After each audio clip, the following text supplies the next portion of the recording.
रेतीली मिट्टी में फूल यहाँ खिलते हैं, बड़े बड़े शूरवीर यहाँ पलते हैं। राजस्थानी वीरों से सब घबरा जाते हैं, बिना लड़े ही सब डर भाग जाते हैं। इस भूमि में जन्मे हैं कई वीर, किस किस का मैं बखान करूं, इस माटी का मैं कितना गुणगान करूं। और इसी माटी में रचा बसा है हमारा खास कार्यक्रम अलबेलो राजस्थान। तो बहुत बहुत स्वागत है आप सभी का हमारे खास कार्यक्रम अलबेलो राजस्थान में। आप सभी को मेरा नमस्कार। आपके साथ मैं हूँ रोशनी और मेरे साथ मौजूद हैं मैं प्रणय भारद्वाज। मेरी ओर से भी आप सभी का बहुत बहुत अभिनंदन और स्वागत। राजस्थान की संस्कृति में रचे बचे इस कार्यक्रम अलबेलो राजस्थान में बहुत बहुत आपका स्वागत। जैसा रोशनी ने अभी भी कहा, राजस्थान की भूमि का जो बखान किया है, शौर्य और वीर गाथाएं तो यहाँ पे हर कान में गूंजती ही हैं। लेकिन राजस्थान के अगर जैविक संसाधनों की बात करें तो भले ही सूखा लगता हो, यहाँ का रेगिस्तान लोगों को गर्मी से कहीं ना कहीं लुभाता भी है और परेशान भी करता है, फिर भी यहाँ के जैविक संसाधन अपने आप में अपनी उपयोगिता लिए हुए हैं और इसीलिए हमारा राजस्थान अत्यंत लोकप्रिय है। और आज अंतर्राष्ट्रीय जैव विविधता दिवस भी है। और रोशनी, खास बात ये भी है कि हमारे देश के माननीय प्रधानमंत्री महोदय कुछ ही समय के बाद बीकानेर में जाएंगे, देशनों करणी माता के दर्शन करेंगे, अमृत भारत रेलवे स्टेशन का उद्घाटन करेंगे। तो अब माननीय प्रधानमंत्री महोदय जब आ रहे हैं राजस्थान की धरती पर, तो हम तो क्योंकि पलक पावड़े बिछाकर अतिथियों का स्वागत करते हैं, तो हमारे मुखिया आ रहे हैं देश के, तो हम तो बिल्कुल ऐसे हो गए हैं, अभिभूत हो गए उनके आगमन से कि यूँ लग रहा है कि हम स्वयं जाके उनका अभिनंदन करें। तो अभी से हम उनका अभिनंदन करते हैं, कुछ समय बाद हम उनको देख भी पाएंगे। और क्योंकि राजस्थान के संसाधनों के बारे में बात की है, जैविक संसाधनों के बारे में बात की है, तो आज की जो मेहमान है ना रोशनी, वो हमें इस बारे में जितना हम जानते हैं उससे कहीं ज़्यादा वो बता पाएंगी। तो मिलकर स्वागत करते हैं निदेशक राजस्थान वानिकी और वन्य जीव प्रशिक्षण संस्थान और मुख्य वन संरक्षक शैलजा देवल जी का। बहुत बहुत आपका स्वागत शैलजा जी। मेरे को आप सभी को भी नमस्कार जी। शैलजा जी, हाँ जी बोलिए जी। आज का दिन जो है वो बहुत ही खास है, जैव विविधता दिवस है। उसको लेकर आप क्या कहना चाहेंगी, कैसे हमारे जीवन में ये महत्व रखता है, किस तरीके से? सबसे पहले तो मैं अंतर्राष्ट्रीय जैव विविधता दिवस पर आपको और सभी श्रोताओं को बहुत बहुत शुभकामनाएं देती हूँ। राजस्थान की धरती पर होने से इसका मुझे बहुत गर्व है कि मैं वन विभाग में कार्यरत हूँ और जो हमारा भारत देश है वो अपने आप में ही जैव विविधता का भंडार है। जो 14 मेगा बायोडाइवर्स एरियाज हैं उनमें भारत एक उसमें महत्वपूर्ण स्थान रखता है। हमारी बायोडाइवर्सिटी यानी कि यहाँ जो वनस्पति है, जितनी प्रकार के प्रजातियों के पौधे हैं, जीव जंतु हैं, माइक्रो ऑर्गेनिजम्स हैं, ये अपने आप में एक अथाह समुद्र की तरह है। तो बहुत बड़ी संख्या में हम बायोडाइवर्सिटी हमारे यहाँ स्थित है। इसके साथ ही आप जानते होंगे कि भारत देश जो है 2.4% हमारा टोटल ज्योग्राफिकल एरिया है, लेकिन जब बायोडाइवर्सिटी की बात करें तो पूरे विश्व की लगभग 7 से 8% प्रजातियां हमारे देश में पाई जाती हैं। ज्योग्राफिकल एरियाज़ में भी आप देखिए, भारत में हम बहुत सौभाग्यशाली हैं कि हमारे यहाँ इतने डाइवर्स बायोडाइवर्सिटी एरियाज़ हैं। हमारे पास रेगिस्तान भी है, हमारे पास हिमालय जैसा पहाड़ भी है, ट्रॉपिकल फॉरेस्ट भी हैं, नदियाँ और समुद्र भी हमारे यहाँ हैं। तो उससे हमारी जो बायोडाइवर्सिटी जो विराजमान है यहाँ, वो पूरा उसको बहुत मदद मिलती है। खास करके राजस्थान अपने आप में ही सबसे बड़ा राज्य है और जैसा अभी आपने बताया कि डेजर्ट स्टेट हैं हम, लेकिन डेजर्ट की अपनी जो वनस्पति है, डेजर्ट के अपने जो स्पीशीज हैं, वो भी रिचनेस बहुत ज़्यादा है। तो we all are proud of being in India and then being in Rajasthan. Shailaja ji, क्या कारण है कि हम जैव विविधता दिवस आज मना रहे हैं? देखिए, पृथ्वी पर हमारे देश का जो मूल मंत्र है, मोटो है, वो है वसुधैव कुटुंबकम। यानी कि वसुधैव कुटुंबकम, इस वसुधा पर जितने भी इंसान, मनुष्यों के अतिरिक्त जितने भी प्राणी हैं, उनको सबको रहने का पूरा हक है। तो जो वनस्पति है, जो जीव जंतु है, उनको भी पूरा पूरा हक है और वो सस्टेनेबली रहें, यानी कि विलुप्त ना हो आने वाले समय में, उनके अस्तित्व पे कोई उनको कोई तकलीफ ना हो, अस्तित्व उनका बना रहे हमेशा निरंतर सस्टेनेबली। उसके लिए हमारे को सबको जिम्मेदार नागरिक होने की वजह से, जिम्मेदार देश होने की वजह से सभी को हमें एफर्ट्स करने होते हैं। जैव विविधता अपने आप में, क्योंकि इतने विकास की वजह से जो उसके इम्पैक्ट्स हो रहे हैं, उस पर बहुत सारी जैव विविधता के ऊपर खतरे मंडरा रहे हैं। तो उनके होते हुए कोई भी प्रजाति विलुप्त ना हो, वो ऐसे ही बनी रहे, उसका अपने आप में उसका जो निरंतर प्रक्रिया है अपने आप को सतत कंटिन्यू करने की, वो चलती रहे। उसके लिए हमें अवेयरनेस भी लानी होती है। सरकारें अपने एफर्ट्स कर रही हैं, वन विभाग भारत सरकार और वन विभाग राजस्थान सरकार या प्रत्येक सरकार अपने आप में एफर्ट्स कर रही है, लेकिन सभी को जोड़ना अति आवश्यक है। बिल्कुल सही। तो ये एक अवेयरनेस दिवस है। तो पहली बात तो हम इसको सेलिब्रेट करते हैं कि हमारे ईश्वर ने जितनी भी प्रजातियों की रचना की है वो सभी आज हमारे चारों ओर उपस्थित हैं और हम उनके साथ एक बहुत अच्छा कंटिन्यू कर रहे हैं लाइफ, और वो आगे भी बनी रहे। तो मोटा मोटी एक अवेयरनेस जनरेशन के लिए इस दिवस को मनाया जाता है और मैसेज भी सभी तरफ से यही आता है कि हम इसको कैसे आगे बढ़ा सकते हैं। ये अवेयरनेस को लेकर क्या क्या कार्यक्रम आपके द्वारा किए जा रहे हैं? देखिए, क्योंकि ये अंतर्राष्ट्रीय दिवस है तो यूनाइटेड नेशंस द्वारा इसमें थीम दिया गया है। तो आज का जो थीम है वो है living nature with harmony with nature and sustainable development. तो विकास होना आवश्यक है, विकास हम सभी का ज़रूरी है, अति आवश्यक है, लेकिन विकास हो, लेकिन वो किस प्रकार का विकास हो, तो वो सस्टेनेबल यानी कि सतत विकास हो, और उस विकास के साथ साथ प्रकृति में रहने वाले जीव जंतुओं को कोई नेगेटिव इम्पैक्ट ना पड़े। तो लिविंग विद हार्मनी, को एग्जिस्टेंस, एक पीसफुल को एग्जिस्टेंस भी हमारा देश का मूल मंत्र रहा है। तो सभी प्रजातियां और मानव दोनों आपस में पीसफुल को एग्जिस्टेंस, कि हम एक दूसरे को मदद करें।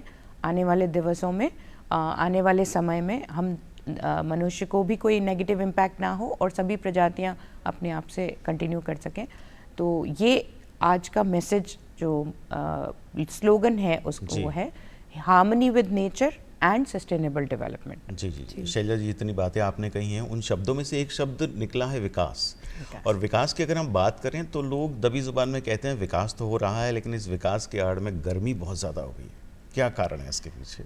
जी, जो ट्रिपल प्लानिटरी क्राइसिस एक नाम दिया गया है यूनाइटेड नेशंस के द्वारा। सो 3 जो बड़े क्राइसिस आज की तारीख में हमारा प्लैनेट पृथ्वी जो फेस कर रही है, वो सबसे बड़े 3 जो थ्रेट्स हैं वो हैं, one of them is climate change, तो जलवायु परिवर्तन हो रहा है।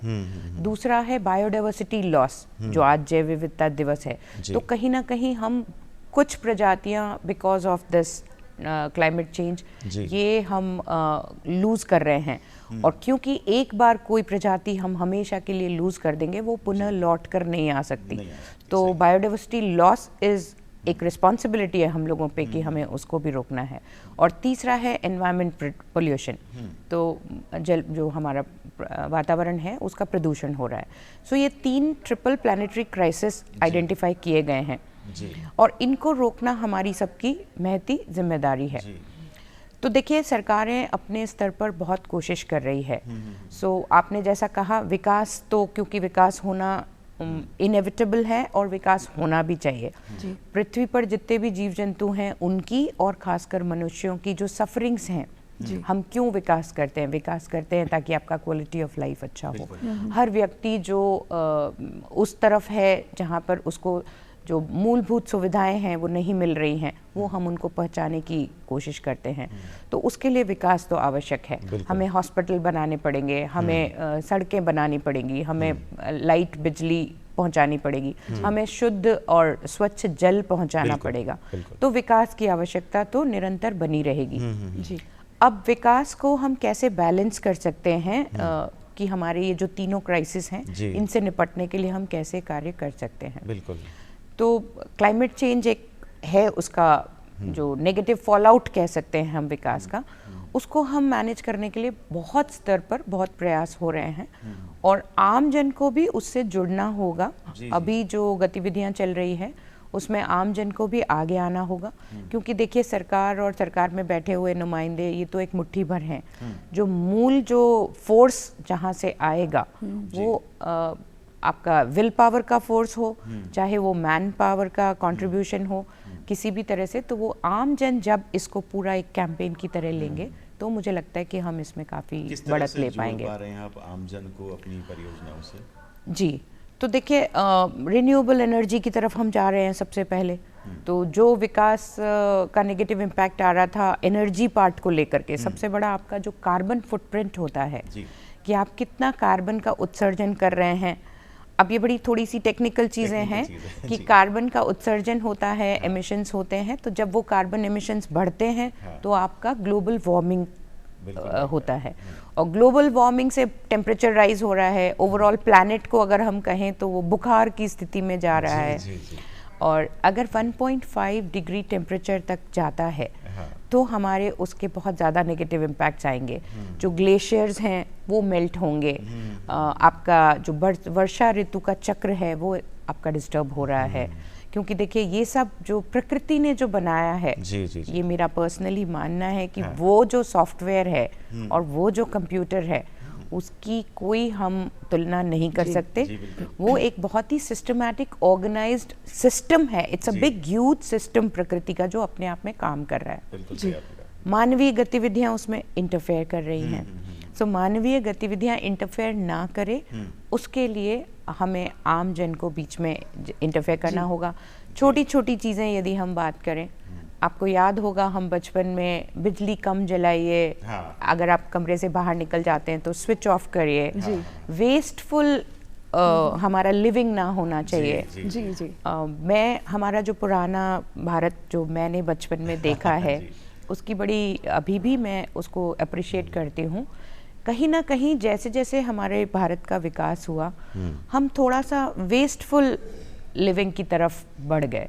हमारे जो अगली जनरेशन आई, या हम भी कह सकते हैं जी, जी, कैजुअल हो गए हाँ। थोड़ा सा, बिजली की खपत को कम करने में हम ध्यान नहीं दे रहे, पानी को बचाने में हम, क्योंकि पानी जब आपके पास छन करके पहुंचता है तो उसके लिए बहुत सारी एनर्जी काम में आती है। तो सही कह रही हैं आप। बचपन की ये जो तमाम बातें जो आप बता रही हैं बचपन की, ये वास्तव में बड़ी उपयोगी और हम बचपन से सीखते भी आ रहे हैं रोशनी, है ना? जी, बिल्कुल। और ये बचपन से आगे बढ़ते बढ़ते मेरे ख्याल से सन 2004 का वक्त था जब आपके साथ एक IFS डेजिग्नेशन जुड़ा।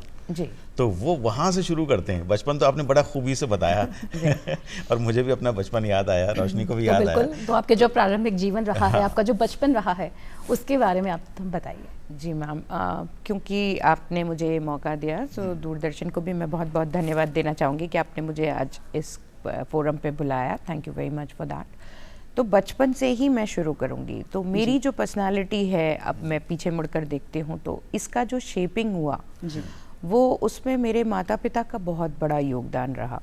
राजस्थान की बेटी होने से आप जानते हैं हम एक रूढ़िवादी समाज थे, बिल्कुल। और उसमें अभी बहुत चेंजेस आए हैं, और अब राजस्थान हमारे एक फ्रंट लाइन उसमें आ गया है, और बहुत सामाजिक बदलाव भी आए हैं। लेकिन मेरे पिता ने खास करके मुझे लड़की होने के बावजूद एक बहुत उन्मुक्त वातावरण दिया, जिसमें मुझे बहुत अपने आप के विकास, सर्वांगीण विकास का मौका मिला। वो मुझे बहुत मोटिवेट करते थे, और जो एक पुरुष प्रधान खेल होते हैं या कॉम्पिटिशन्स होते हैं, साइकिलिंग करना, घुड़सवारी करना, ये सब उन्होंने मुझे 8th क्लास में ही गाड़ी चलाना, 2 व्हीलर और 4 व्हीलर चलाना सिखाया था। अच्छा। तो किसी भी तरह से पुरुषों से या लड़कों से उस वक्त मैं कहूँगी पीछे नहीं रहना है, ये उन्होंने मेरी मानसिकता में भर दिया था। तो जो एक कॉन्फिडेंस मुझे वहाँ से आया कि महिलाओं और पुरुषों में कोई डिफरेंस नहीं है, और मैं पूरे संबल के साथ अपने आप को आगे भी कैरी फॉरवर्ड करती चली गई। उसमें पूरा योगदान मैं सबसे पहले मेरे पिता का मानती हूँ, और मैं उनका बहुत ज़्यादा रिस्पेक्ट करती हूँ। आप जानते हैं हमारे यहाँ तो हुक्म और हाजिर की संस्कृति है, तो मैं आज भी उनको हुक्म करके ही बात करती हूँ। लेकिन अच्छा। वो रिस्पेक्ट के बावजूद उन्होंने मुझे जो एक कॉन्फिडेंस दिया, मेरी मदर मेरा हमेशा संबल रही, और मैं आज भी मानती हूँ कि मेरे पिता तो फिर भी इमोशनल हैं, लेकिन मेरी माता जी जो हैं, मदर मेरी हैं, वो सच में देवीय शक्ति जैसे आपके पीछे आके खड़ी रहती हैं, वैसे खड़ी रही हमेशा। तो ये दोनों ही जो थे उन्होंने मुझे शेप किया। उसकी वजह से मैं भारतीय वन सेवा का परीक्षा मैंने दी, और इसकी भी बड़ी इंटरेस्टिंग सी स्टोरी है। जी। मेरी जब शादी हुई तो मेरे पति उस वक्त एयरफोर्स में थे, वो फाइटर पायलट थे। अच्छा। तो एक एयरफोर्स फाइटर पायलट की वाइफ बनने का कॉलेज टाइम में मेरी सगाई हो गई थी। जी। तो मैंने यही सोचा था कि ठीक है, मुझे हाउसवाइफ बन के, एयरफोर्स वाइफ बन के रहना है। जी। और वो कंटिन्यू हुआ, जी। शादी भी हो गई। जी। परंतु एक दिन किसी ने मुझसे पूछा कि ठीक है आप क्या करती हैं, तो मैंने जी। कहा मेरे हस्बैंड एयरफोर्स में फाइटर पायलट है। उन्होंने बोला नहीं, हम हस्बैंड के बारे में नहीं पूछ रहे, आप क्या करती हैं? तो मैंने कहा मैं एयरफोर्स वाइफ हूँ। तो उन्होंने बोला नहीं, एयरफोर्स वाइफ नहीं पूछ रहे, आप क्या करती हैं, आपकी क्या आइडेंटिटी है? उस दिन मुझे लगा मेरे पास कोई जवाब नहीं है, मैं एज अ पर्सन इंडिविजुअल मैं कुछ नहीं हूँ। तब मुझे लगा कि मुझे भी कुछ करना चाहिए, सबसे पहले अपने लिए, दूसरा फिर राष्ट्रीय योगदान में निर्माण में मुझे भी कुछ योगदान देना चाहिए, और अपनी आइडेंटिटी मुझे भी ढूंढनी चाहिए। और फिर मैं बहुत बहुत धन्यवाद दूंगी, मेरे हस्बैंड ने मुझे बहुत हेल्प किया, सपोर्ट किया, और मैंने फिर ये परीक्षाएं देना चालू किया। तो पहली बार में मेरा सिलेक्शन नहीं हुआ, फिर सेकेंड टाइम में मेरा भारतीय वन सेवा में हो गया, और मसूरी एकेडमी ट्रेनिंग के लिए हम लोग गए। तो पहली पोस्टिंग शायद करौली में रही है आपकी? जी। जी। तो हमारा भारतीय वन सेवा में 3 साल का हमारा प्रोबेशन होता है, जो काफ़ी लंबा होता है, और हमारी ट्रेनिंग देहरादून FRI आपने कैंपस सुना होगा, वहीं पे Indira Gandhi national forest academy है, तो वहाँ पे हमारी ट्रेनिंग होती है। मसूरी एकेडमी में मैंने सभी अन्य सेवाएं जो अखिल भारतीय सेवाएं हैं उनके साथ में ट्रेनिंग किया। तो वहाँ का भी बड़ा इंटरेस्टिंग सा किस्सा आपको बताऊंगी, क्योंकि अपब्रिंगिंग ऐसी हुई थी, तो वहाँ भी मैंने हॉर्स राइडिंग चूज़ किया, और हॉर्स राइडिंग में मैं पूरे कंटिंजेंट को मैं लीड किया करती थी। अच्छा। तो सारे जो जेंटलमैन ऑफिसर्स थे वो पीछे होते थे, और मैं उनको लीड करती थी। और हेक राइड्स के लिए जाया करते थे हम, जो खुले में घोड़सवारी होती है, उसमें भी मैं जाया करती थी। फिर वहाँ पे ट्रैकिंग होती है। देखिए, जो मसूरी एकेडमी का जो ट्रेनिंग पैटर्न है, it is very scientifically design. वो आपको 3 माह के फाउंडेशन कोर्स में एक आम आदमी से एडमिनिस्ट्रेटिव ऑफिसर बनाते हैं। आप में पूरा जो भी आपकी पर्सनालिटी में चेंजेस लाने होते हैं, उसके लिए एक पूरा कॉम्पैक्ट उन्होंने मॉड्यूल बनाया हुआ है। तो उसमें वो विलेज विजिट पे भी आपको भेजते हैं, ताकि आप हमारा रूरल डेवलपमेंट कैसे होता है उसको आप सीख सकें। कॉन्फिडेंस बिल्डिंग के लिए PT परेड, ये सब तो घुड़सवारी भी उसका पार्ट है। उसी के साथ साथ वो एक ट्रैकिंग पे भेजते हैं, हिमालयन ट्रैकिंग। सो ट्रैकिंग का पर्पस ये होता है कि आप स्वयं इतने कठिन परिस्थिति में जाकर के 15 दिन आप कैसे जाते हैं वहाँ। तो उसमें ट्रैक्स भी 2 तरह के होते हैं, एक सॉफ्ट ट्रैक होता है जो थोड़ा सा कम, उसका कठिनाई का लेवल कम होता है। एक हार्ड ट्रैक्स होते हैं, जो रूपकुंड और आपने सुना होगा, हिमालय में एक बहुत ही कठिन ट्रैक करके एक जगह है, डेस्टिनेशन है रूपकुंड। तो मैंने वहाँ पे भी वो हार्ड ट्रैक चुना। अच्छा। और मैं उस हार्ड ट्रैक में गई। तो अपने आप में वो 3 माह बहुत अच्छा हमें सीखने को मिला। जी। और फिर उसके बाद मैंने देहरादून में पूरा अपना ट्रेनिंग फिनिश किया।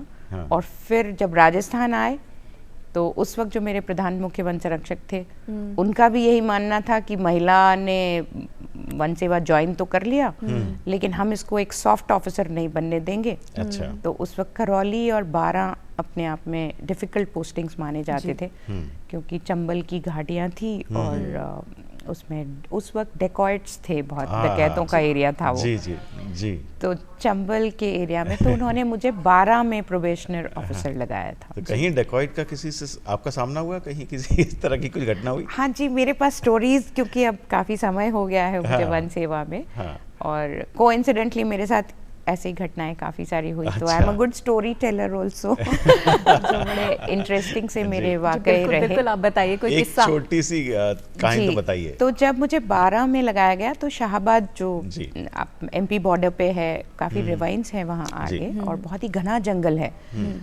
एक मैं सभी श्रोताओं को बताना चाहूँगी कि राजस्थान के बारे में एक भ्रांति है कि हम डेजर्ट स्टेट हैं और हमारे पास सिर्फ डेजर्ट है। ऐसा नहीं है। उदयपुर जो सदर्न राजस्थान है, और साउथ ईस्टर्न राजस्थान है, कोटा, बारा, बहुत डेंस फॉरेस्ट है हमारे। चंबल और उसकी जो नदियां हैं, पार्वती, सिंध वगैरह, उनके बहुत अच्छे डेंस फॉरेस्ट पैचेस हैं। तो वहाँ पे कुछ ही समय पहले तहसीलदार साहब थे, उनको किडनैप कर लिया गया था। अच्छा। जहाँ शाहबाद में। अच्छा। और उनको काफ़ी समय तक छोड़ा नहीं गया था। तो उस जगह पर मेरे को लगा दिया गया। और एज अ प्रोबेशनर आपको सारी एक्टिविटीज़ करनी होती हैं। इलीगल माइनिंग भी रोकने की कोशिश करनी होती है और एक्शन लेना होता है। लकड़ी जो अवैध जंगल कटते हैं उनको भी आपको जी। रोकना होता है। हाँ। तो हम लोग रात्रि गश्त किया करते थे। अच्छा। और मेरे साथ मेरी टीम होती थी जो मेरे हाँ। सहयोगी होते थे, हम सभी रहते थे। तो रात को डीप इंटीरियर जंगल में हम गश्त करते वक्त एक मौके पर छुप के बैठा करते थे कि यहाँ से कभी कोई गाड़ी निकलेगी तो हम उसको पकड़ेंगे।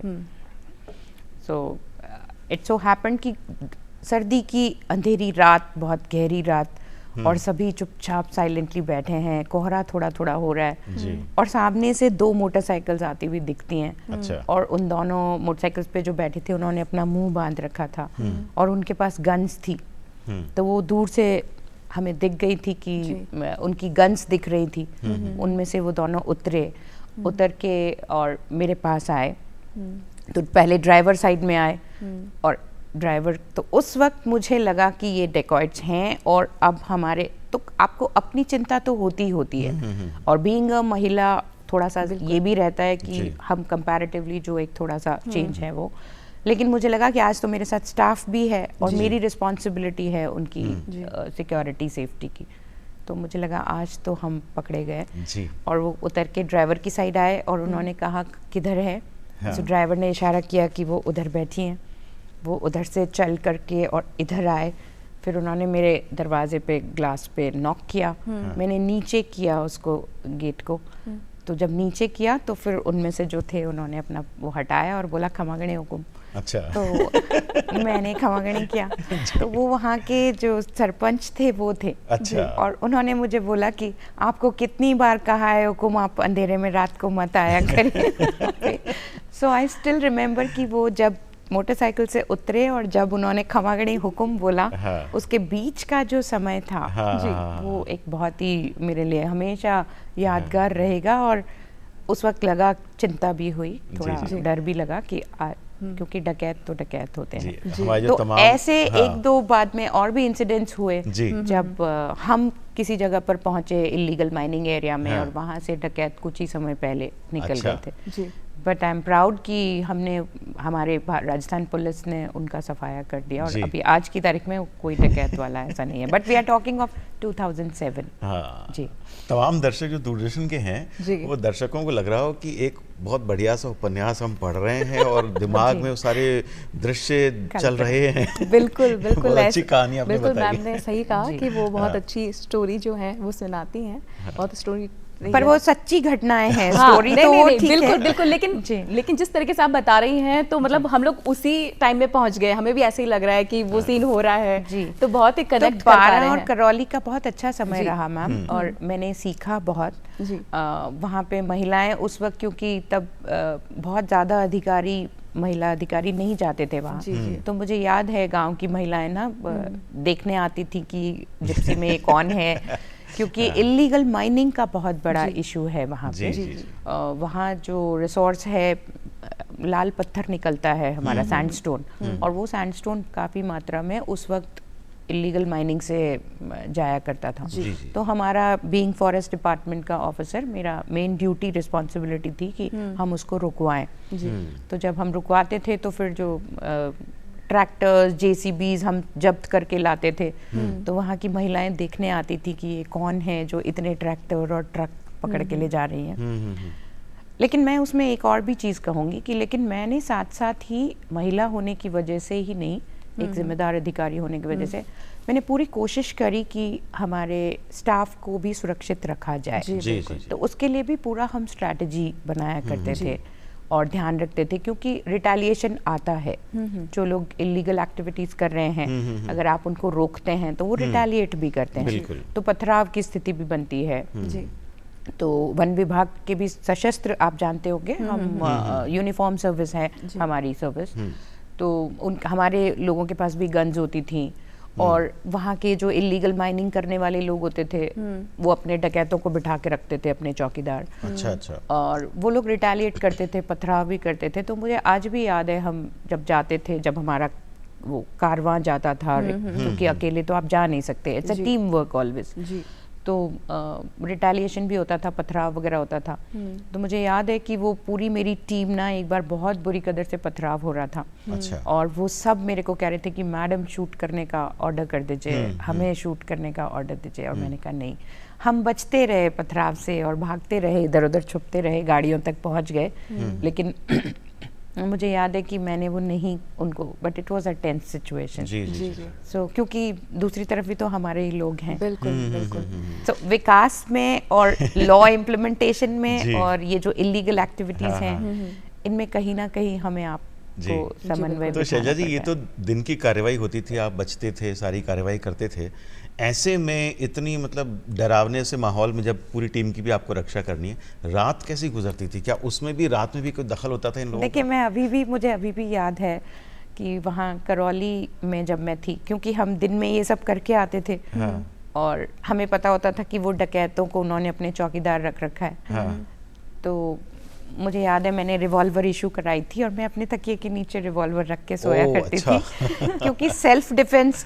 और मैं आज भी कहती हूँ सभी ऑफिसर्स को, सभी स्टाफ को कि हाँ। देखिए, हम अच्छा कर रहे हैं, लेकिन आपको अपने आप को भी बचा के रखना बिल्कुल, होता बिल्कुल, है, क्योंकि आपका फिर भविष्य अंधकारमय हो जाएगा या समाप्ति हो जाएगा, तो सही आप है। आगे क्या कंट्रीब्यूट कर पाएंगे। जी बिल्कुल।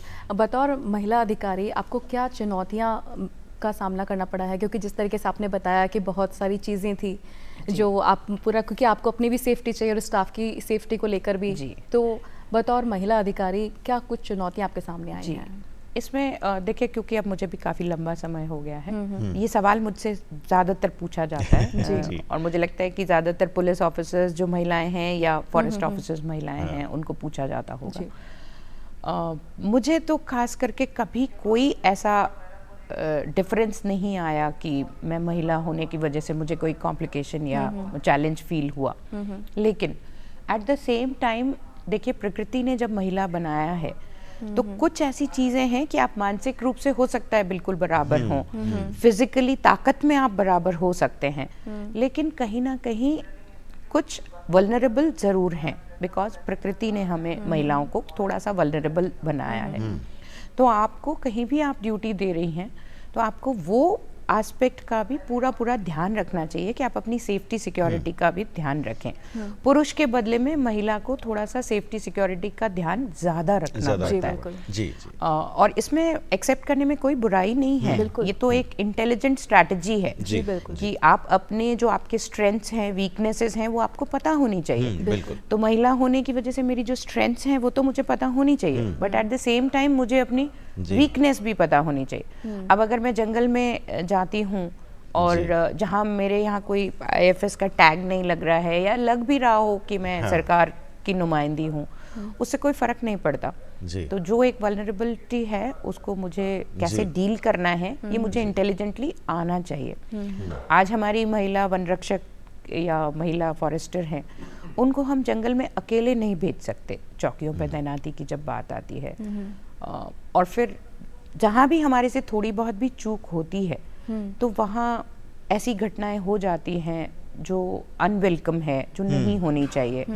तो ये एज अ सिस्टम हमारे को देखना होगा कि महिलाओं को हम डिप्लॉय करते हैं। आज तो आप देखिए फाइटर पायलट्स हमारी महिलाएं हैं, बिल्कुल। सो बहुत अच्छा है, लेकिन एट द सेम टाइम उनका सिक्योरिटी सेफ्टी कैसे इंश्योर होगी वर्क प्लेस पे, कानून भी काफ़ी आ गए हैं उसके बारे में, लेकिन उसका ध्यान तो हमेशा रखना ही पड़ेगा। इतनी रोचक बातें शैलजा जी बता रही हैं, और दर्शकों को हम बताना चाहेंगे जो अभी जुड़े हैं हमारे संग कुछ समय पहले, आज हमारे साथ इतनी जो दिलेरी वाली बातें हम सुन रहे हैं। शैलजा देवल हमारे साथ हैं, जो निदेशक हैं राजस्थान वानिकी और वन्यजीव प्रशिक्षण संस्थान, मुख्य वन संरक्षक भी हैं आप, और जितनी तरह की चुनौतियों का सामना आपने किया है वो एक पुरुष कर पाता है, लेकिन बतौर महिला आपने इन सब चीज़ों को बहुत अच्छे तरीके से हैंडल किया है।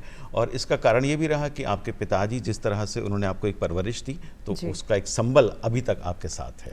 तो वो जो पिताजी ने शैलजा जी जो घुड़सवारी सिखाई थी उस समय, और जो गाड़ी ड्राइव करना सिखाया, आपकी काम करने के दौरान ये चीज़ें काम आती हैं अब?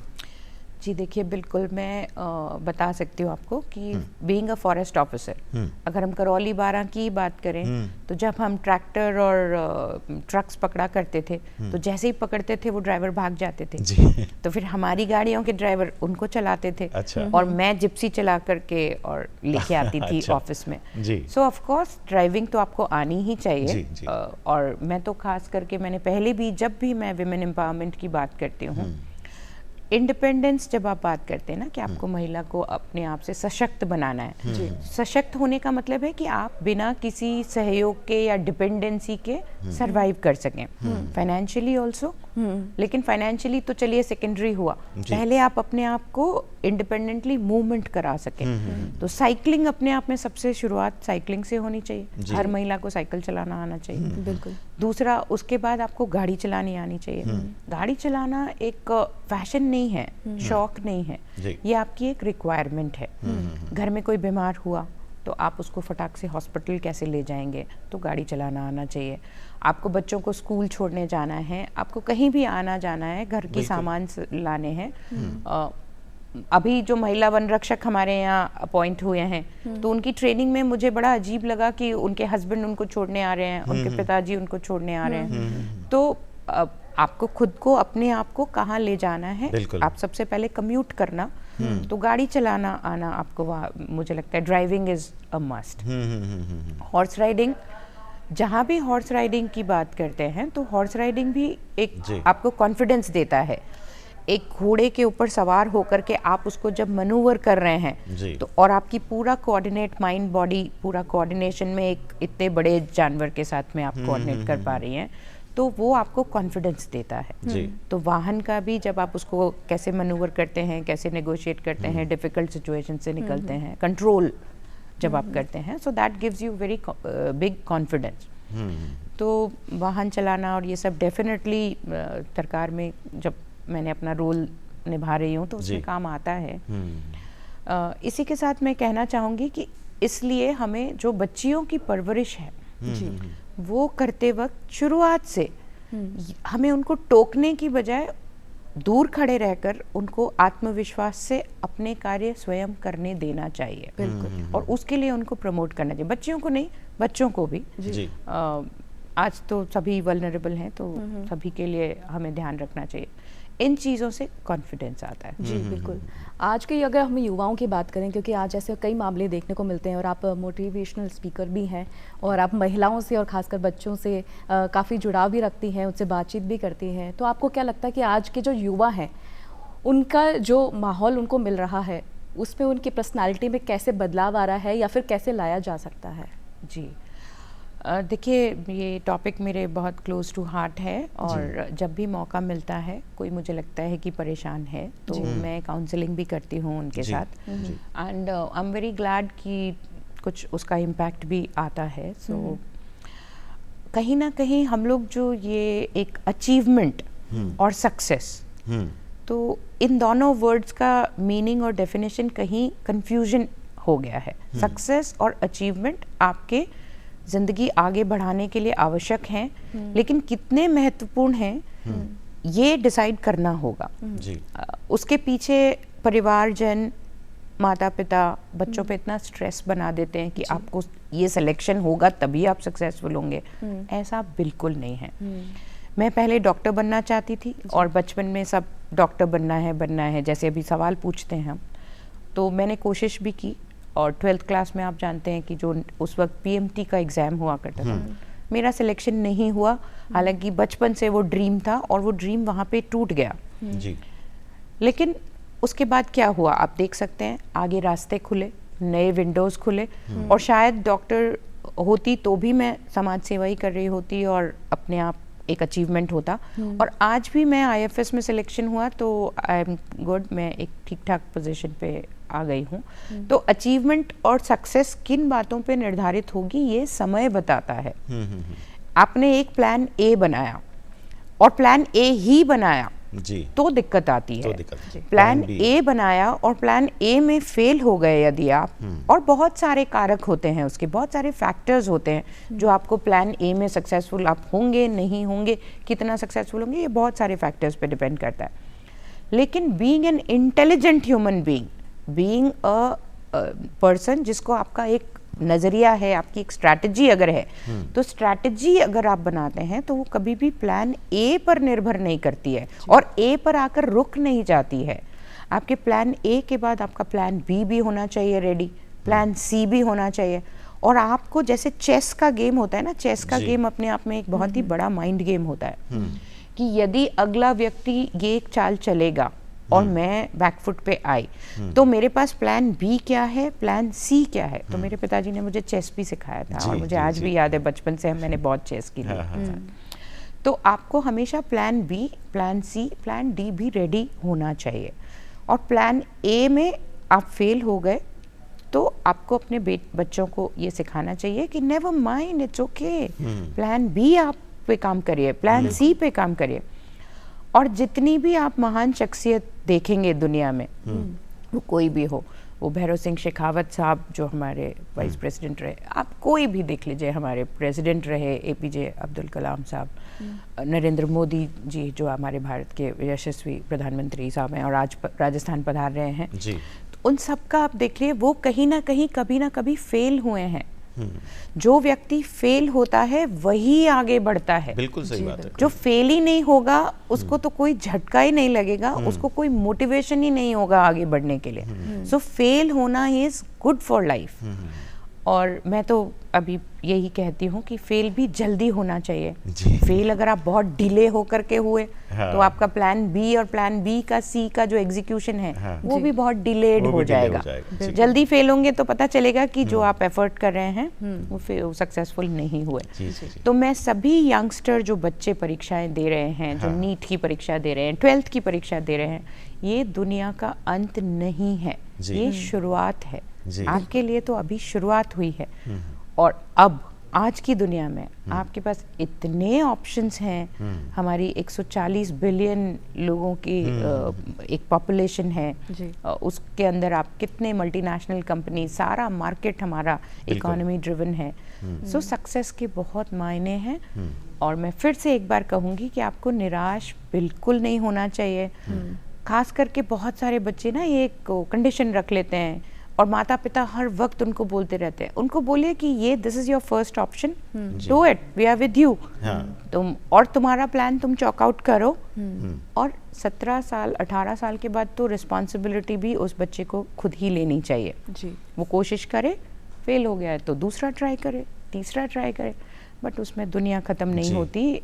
ऑन द कॉन्ट्री एक और चीज़ मैंने देखी है और एक्सपीरियंस भी की है, जो होता है अच्छा होता है। बिल्कुल। आपके मन का सोचा ना हुआ तो फिर वो ईश्वर के मन का सोचा हुआ।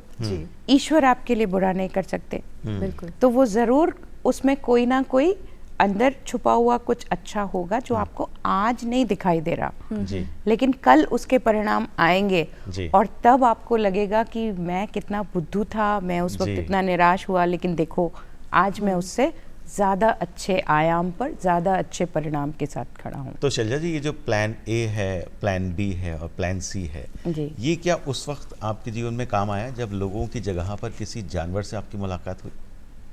देखिए, मैं ये तो क्योंकि अब मेरा भी बहुत लंबा समय सर्विस में हो गया है और वन सेवा अपने आप में कठिन सेवा है।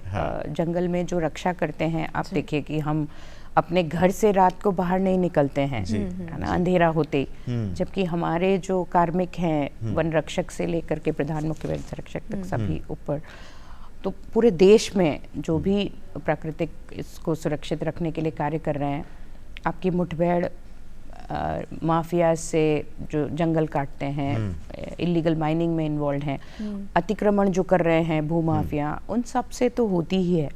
साथ ही साथ वन्य जीवों के साथ, तो वन्य जीवों के साथ भी आप उनकी सुरक्षा कर रहे हैं, लेकिन वन्य जीव ये नहीं समझते। उसको फर्क नहीं मालूम कि ये फॉरेस्ट डिपार्टमेंट का है और मेरा फ्रेंड है, ये उनको पता नहीं होता।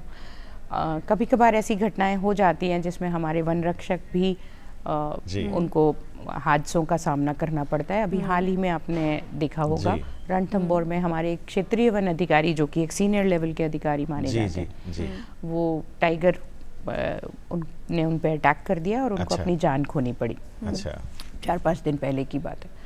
तो मेरा भी मैंने बहुत वाइल्ड लाइफ रेस्क्यूज किए।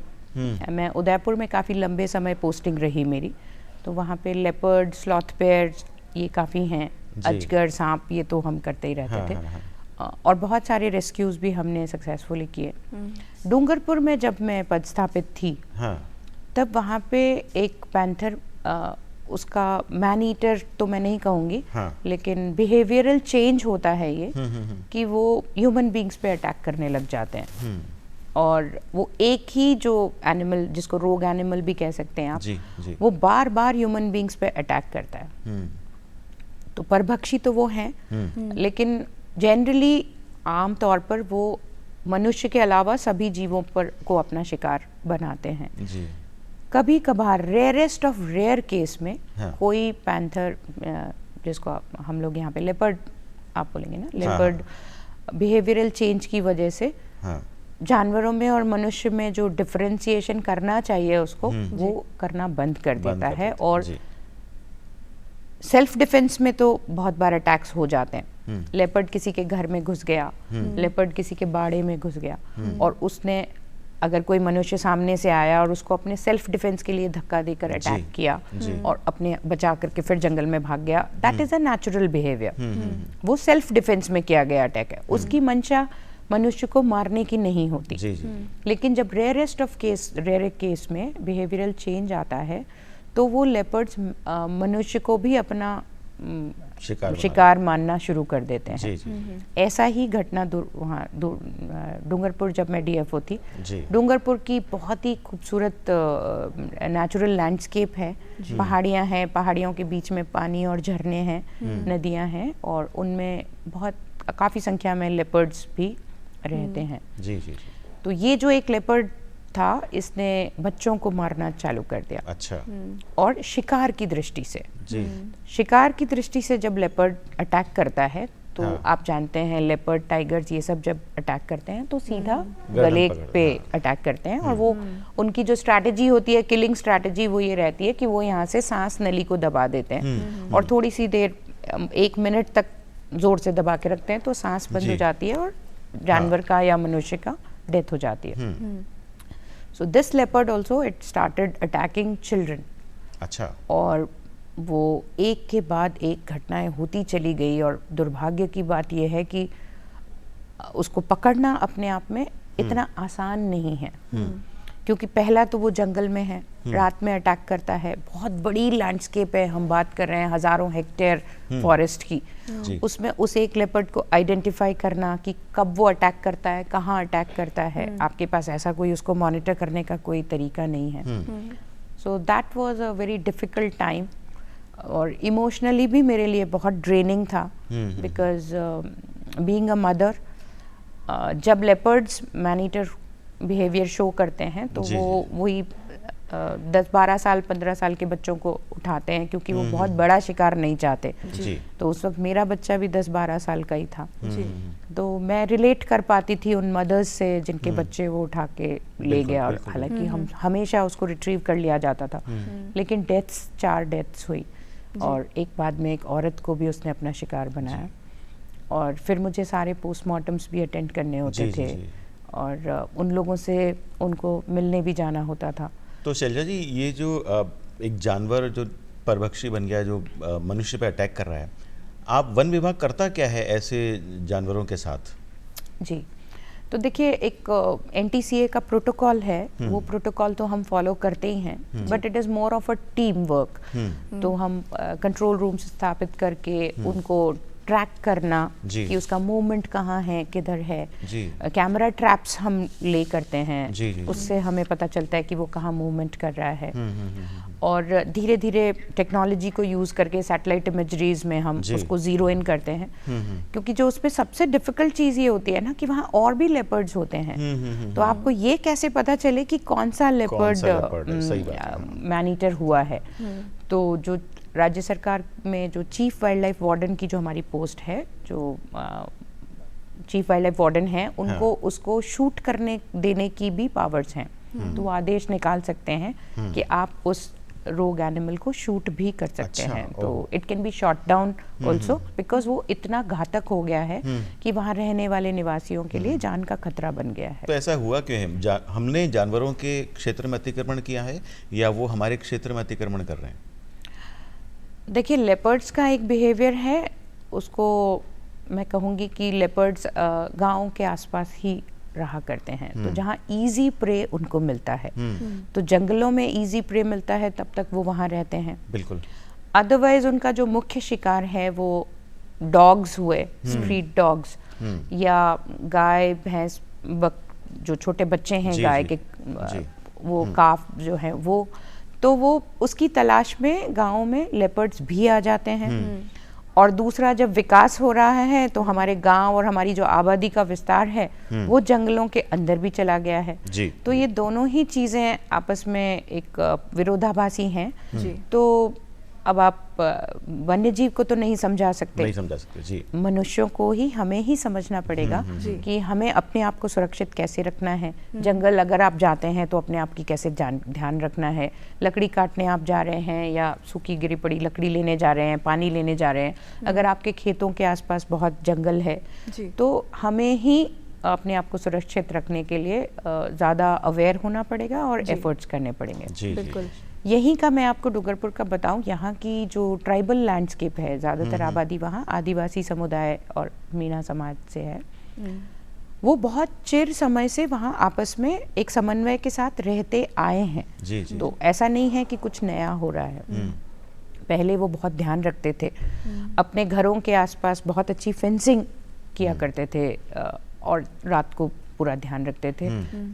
जंगल जाया करते थे, एक समूह में जाया करते थे। अभी क्योंकि संख्या थोड़ी कम हुई तो वो लोग भी थोड़े रिलैक्स्ड हो गए, तो ध्यान रखना बंद कर दिया, तो इस प्रकार की घटनाएं बढ़ जाती हैं।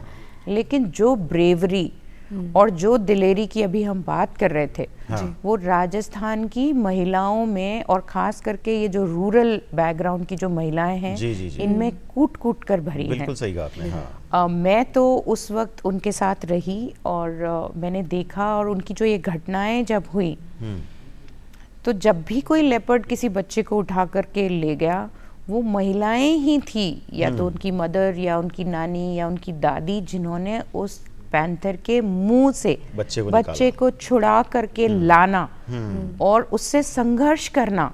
ये एक, आज भी मैं जब उस सबको सोचती हूँ तो मुझे बड़ा वो लगता है, और इतनी बहादुरी है वहाँ पे। बहुत ही घटनाएं जो हुई, उनको मैंने एक किताब में लिखा भी है। बस अब वो पब्लिश काफ़ी टाइम से चल रहा है, बट समय नहीं मिलने के कारण। उस किताब का ही मैं जिक्र करना चाह रही थी कि जब हम फुर्सत में होते हैं, क्योंकि आप बहुत बिजी रहती हैं और बहुत ही फुर्सत के कम पल आपको मिलते होंगे, तो उस वक्त में आप क्या करती हैं? जो आपने किताब लिखी है वो किस विषय पर है ये? जी, क्योंकि मुझे लगा कि देखिए, इसमें ये एक मेरा एक्सपीरियंस था जिसमें ट्राइबल लैंडस्केप का अपना एक बहुत बड़ा उनका विस्तृत लैंडस्केप है। उनके जो तौर तरीके हैं, रहन सहन है, उनका कल्चर भी अपने आप में एक बहुत ही आकर्षक, फॉर स्टडिंग या फॉर नॉलेज पर्पस एक बहुत ही इंटरेस्टिंग चीज़ है।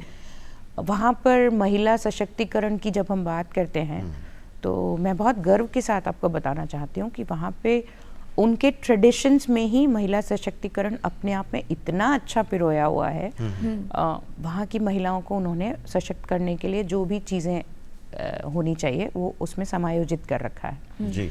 दूसरा, वो लैंडस्केप अपने आप में बहुत अच्छा है। फिर जो ये एक्सपीरियंस हुआ, ये आम तौर पर बड़ा डिफ़िकल्ट सिचुएशन होती है फॉरेस्ट डिपार्टमेंट के लिए भी, तो लोगों को भी उससे कुछ सीखने को मिले, क्योंकि तो उसको भी मैं एक डॉक्यूमेंट करना चाहती थी, इसलिए मैंने उसको लिखा है कि हमने कैसे उसको धीरे धीरे उसके कैसे हम निकट पहुँचे, और फिर हमने आखिर में उसी एनिमल को केज में ट्रैप किया, और उसके बाद वहाँ जैसे बिल्कुल एक शांत वातावरण हो गया, जबकि वहाँ और 5-6 लेपर्ड्स घूम रहे थे, लेकिन कोई घटना उसके बाद नहीं हुई। तो सक्सेसफुली उसी एनिमल को ट्रैप कर लेना, ये भी अपने आप में एक बड़ा अचीवमेंट रहा। बिल्कुल। तीसरा, उस वक्त हमने जब भी ये पूरी 3-3.5 महीने तक हम जंगल भटकते रहे उसको ढूंढने के लिए, हमने बहुत एफर्ट किए, लेकिन जनता हमारे साथ जुड़ी हुई थी। हमें कहीं भी विरोध का स्वर नहीं मिला। मीडिया, गांव वाले हमारे साथ खड़े थे।